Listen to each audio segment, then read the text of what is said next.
চলতি বছরের মার্চ মাসের ২৭ তারিখে মাত্র ৩৫ বছর বয়সে প্রধানমন্ত্রী হিসেবে শপথ নেন নেপালের বালেন্দ্র শাহ। ক্ষমতা গ্রহণ করেই দুর্নীতির বিরুদ্ধে কঠোর অবস্থান, ভিআইপি সংস্কৃতি বাতিল, শিক্ষা প্রতিষ্ঠানে রাজনীতি নিষিদ্ধ এবং প্রশাসনিক সংস্কারের মতো বেশ কিছু যুগান্তকারী ও আলোচিত সিদ্ধান্ত গ্রহণ করেন। আইনের শাসন প্রতিষ্ঠা এবং তরুণ প্রজন্মের প্রত্যাশা পূরণে তার পদক্ষেপগুলো কেবল নেপালেই নয়, বিশ্বব্যাপী প্রশংসিত হয়েছে।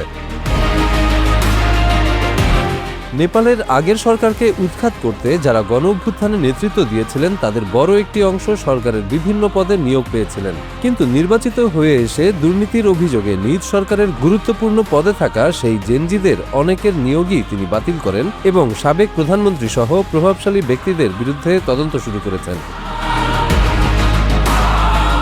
নেপালের স্কুল ও কলেজে সব ধরনের দলীয় রাজনৈতিক কার্যক্রম নিষিদ্ধ করা হয়েছে, যাতে শিক্ষার্থীরা পড়াশোনায় মনোযোগ দিতে পারে। মন্ত্রী বা উচ্চপদস্থ নেতাদের যাতায়াতের সময় সাধারণ মানুষের যাতায়াত বন্ধ করার রেওয়াজ বদলে ফেলেছেন। এখন ভিভিআইপি কিংবা ভিআইপি প্রোটোকল নেপালে কার্যত নিষিদ্ধ।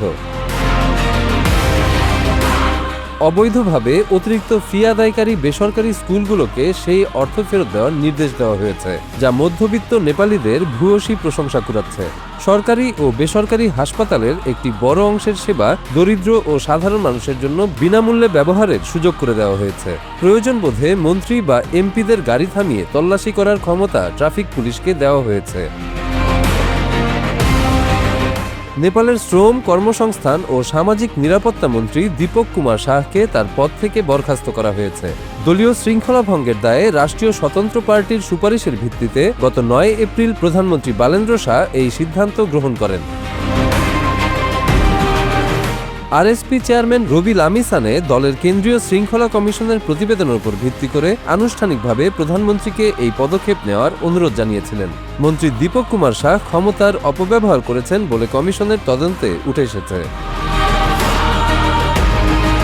অভিযোগ রয়েছে তিনি তার স্ত্রী জুনু শ্রেষ্ঠাকে স্বাস্থ্য বীমা বোর্ডের সদস্য হিসেবে বহাল রাখার জন্য নিজের দাপ্তরিক প্রভাব খাটিয়েছেন, যেখানে ওই পদটি দীর্ঘ সময় ধরে কার্যত নিষ্ক্রিয় ছিল।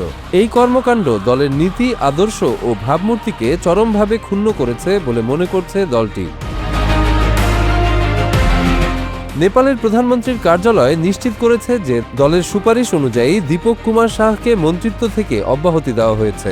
একই সঙ্গে দলীয় শৃঙ্খলা ও এই গুরুত্বপূর্ণ বিষয়টি গুরুত্বের সঙ্গে না দেখার অভিযোগে স্বাস্থ্য ও জনসংখ্যা বিষয়ক মন্ত্রী নিশা মেহতাকে সতর্কবার্তা প্রদান করা হয়েছে।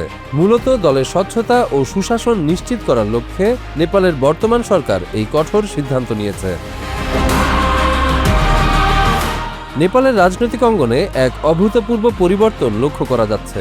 দীর্ঘদিন ধরে প্রচলিত ক্ষমতা ও বিলাসিতার ধারণাকে ভেঙে চুরমার করে দিচ্ছেন দেশটিতে নতুন করে উঠে আসা এক তরুণ নেতা। মাত্র ৩৫ বছর বয়সী প্রধানমন্ত্রী বালেন্দ্র শাহ এর নেতৃত্বে নেপাল এখন এক ভিন্ন পথে হাঁটছে।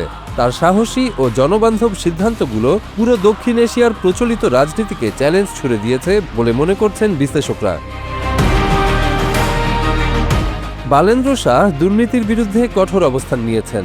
স্বজনপ্রীতি ও দুর্নীতির অভিযোগে তিনি নিজ সরকারের গুরুত্বপূর্ণ পদে থাকা জেনজি নেতাদের নিয়োগও বাতিল করেছেন।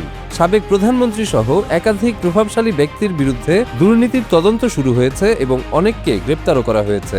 এতে সাধারণ মানুষের মধ্যে আইনের শাসনের প্রতি আস্থা বাড়ছে। নারীদের কর্মস্থল ও শিক্ষা প্রতিষ্ঠানের নিরাপদ যাতায়াতের জন্য ব্লু বাস নামে বিশেষ পরিবহন ব্যবস্থা চালু করা হয়েছে। এই বাসগুলোতে নারীরা বিনামূল্যে ভ্রমণ করতে পারছেন, যা নেপালি সমাজে ইতিবাচক সাড়া ফেলেছে। কাজের গতি বাড়াতে এবং আমলাতান্ত্রিক জটিলতা কমাতে মন্ত্রণালয়ের সংখ্যা কমিয়ে আনা হয়েছে। সরকারি সেবা যেন মানুষের কাছে সহজে ও দ্রুত পৌঁছায়, সেটি বালেন্দ্র শাহ এর মূল লক্ষ্য। তরুণ বালেন্দ্র শাহ কেবল প্রতিশ্রুতি দিতেই নয়, দ্রুত বাস্তবায়নেও বিশ্বাস করেন। তার এই দৃঢ় নেতৃত্ব ও স্বচ্ছতা নেপালের সাধারণ মানুষের মনে নতুন আশার সঞ্চার করেছে। দক্ষিণ এশীয় দেশগুলোর মধ্যে নেপাল এখন এক নতুন রাজনৈতিক পরিবর্তনের সূতিকাগার হিসেবে গণ্য হচ্ছে।